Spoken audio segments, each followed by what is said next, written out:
Peringatan, animasi ini dibuat dengan tujuan sharing pengalaman pribadi sang pengirim cerita. Dimohon untuk menghargai cerita tanpa menyudutkan beberapa pihak. Selamat menikmati.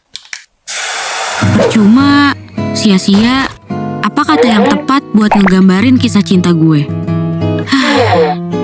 Hai, kenalin. Nama gue Nasya.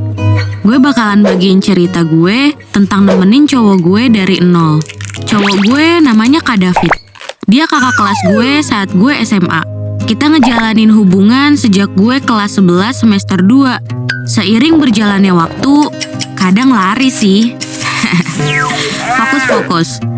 Jadi waktu itu lagi main ke taman pas weekend, David tiba-tiba ngide gitu, ngajakin gue buat buka warung makan. Akhirnya gue bilang, ya udah, gas.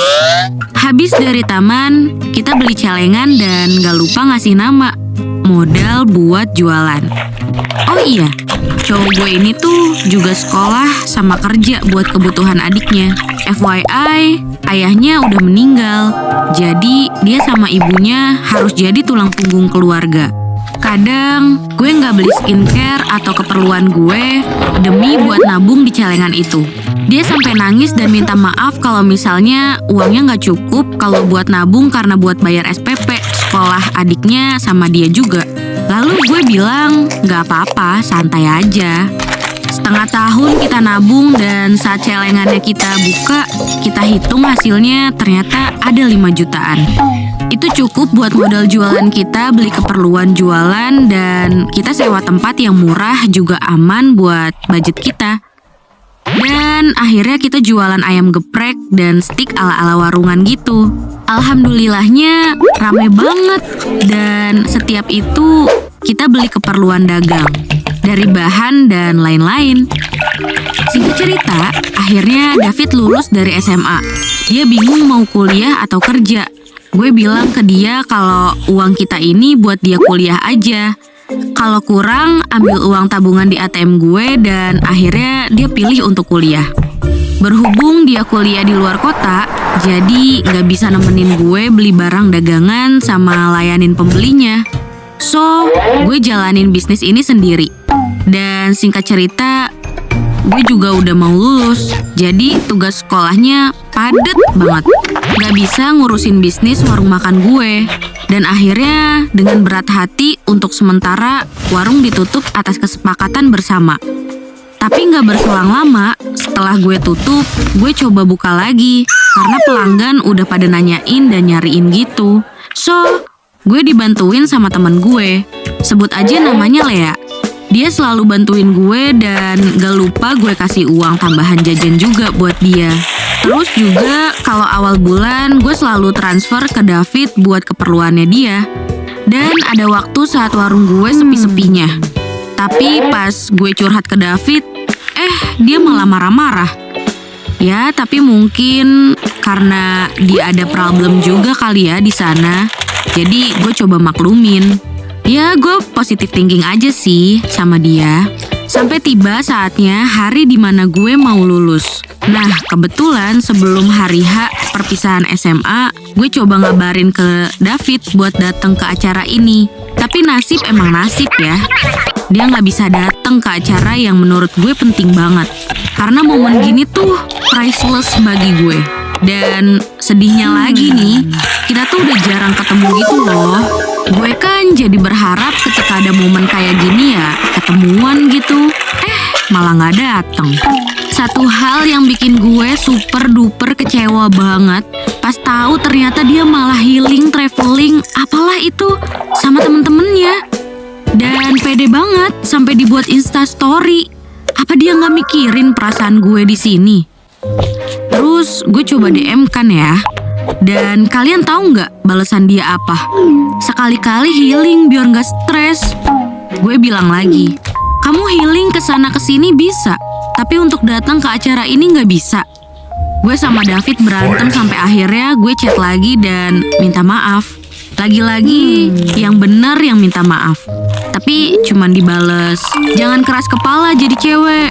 Sedih sih sama tanggapan dia. Dan akhirnya gue udah masuk kuliah juga. Nah, gue mutusin buat kuliah di kota gue aja, biar bisa nerusin warungnya. Gue ambil kuliah Kamis dan Sabtu, biar waktu yang lain bisa ke warung. Semakin lama David selalu minta uang, padahal belum awal bulan. Awalnya masih gue kasih terus tuh, sampai uang buat beli bahan dagangan habis dan tinggal 30.000. Parahnya lagi, gue terpaksa sampai ambil uang tabungan gue lagi. Gue coba video call David, tapi nggak diangkat dan gue coba lagi nih di hari berikutnya. Dan terus nggak diangkat juga.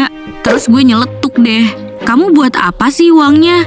Ingat, kita uangnya buat masa depan nanti. Buat nikah dan beli rumah, bukan buat hedon gaya-gayaan sana-sini.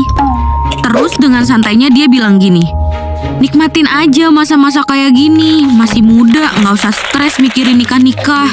Dengan jawaban sesimpel itu, wajar dong kalau gue marah. Bayangin aja, gue yang mati-matian di sini jalanin bisnisnya sendiri. Gue ngorbanin waktu dan tenaga. Dengan perasaan kecewa, gue matiin tuh video call-nya. Gue coba nggak chat dia ataupun ngingetin buat makan, tapi dia juga nggak coba buat ngechat gue. Berhubung warung lagi rame-ramenya, gue nggak sempet ngangkat kalau ada telepon dari David. Pas agak lumayan sepi, gue baru jawab. Nah, sialnya, gue belum jawab apa-apa, dia udah marah-marah karena nggak diangkat. Terus, gue coba sabar. Akhirnya, gue coba jelasin karena warung rame dan minta maaf. Dia bilang, mana uang TF? Paket gue udah nyampe. Dan uang bulanan kos kemarin sama bulanan sekarang belum dibayar. Jujur, gue amat sangat kaget. Loh, kok bisa nggak dibayar? Padahal bulan kemarin gue transfer. Gue coba nyaranin dia buat kerja juga. Dia malah marah-marah. Sampai ngancem gue gini gitu. Dan sampai ngeblok semua sosial media gue. Anehnya, dia balik lagi di hidup gue setelah 3 bulan gak ngabarin gue. Dia bilang kalau dia udah hamilin cewek lain.